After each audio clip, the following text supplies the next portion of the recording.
தீவனோட பற்றாக்குறையினால அவங்க மாடு எல்லாம் கம்மி பண்ணிட்டாங்க. அவங்க கம்மி பண்ணி இப்ப சந்தைக்குள்ள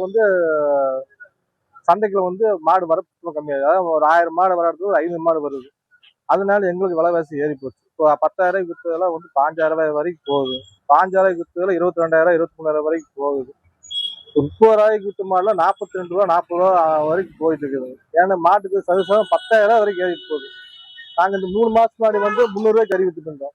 அந்த 3 மாசத்துக்கு 50 ரூபா சேர்த்து 350 ரூபாய்க்கு போட்டு வித்துட்டு இருந்தோம். இப்போ இந்த 3 மாசம் இப்ப பாத்தீங்கன்னா இந்த சமயத்துல 15 நாள் பாத்தீங்கன்னா மாட்டுக்கு மறுபடியும் 1000 ரூபாய் 1500 2000 ஏறுது. ஏன்னா நாங்க இந்த கேரளாக்காரங்களுக்கு போட்டி போட்டு எங்களால வாங்க முடியல. எந்த ஒரு மாடோ எந்த ஒரு இதோ நாங்க வாங்க முடியல. வண்டி வாடகை வந்து முதல்ல 4000 ரூபாய் இருந்தது. இப்ப 7000 ரூபாய் பண்ணிட்டாங்க. இந்த 7000 ரூபாய் பண்ணதுனால இன்னைக்கு ஆள் சம்பளம் வந்து ஒரு ஆளுக்கு 1200 சம்பளம் போட்டு கேட்கறாங்க. இண்டிக்காது வர்றப்போ 600 700 வர்றானுங்க. வந்ததுக்கு அப்புறம் அவங்க எல்லாம் ஒண்ணு சேர்ந்து 1200 3000 ஞாயிற்றுக்கிழமை ஒரு நாளைக்கு மட்டும் 3000 ரூபாய் கேட்கறாங்க. அப்புறம் அந்த மாதிரி கேட்கறப்ப எங்களுக்கு விலைவாசி வச்சு நாங்க ஒண்ணுமே பண்ண முடியல. இந்த 2 நாள் பாத்தீங்கன்னா நாங்க பீப் பிரியாணி போடல. என்ன காரணம்னு பாத்தீங்கன்னா வந்து கறிக்கடை 2 நாளா வந்து மாடு விலை அதிகமான ஏற்றம்.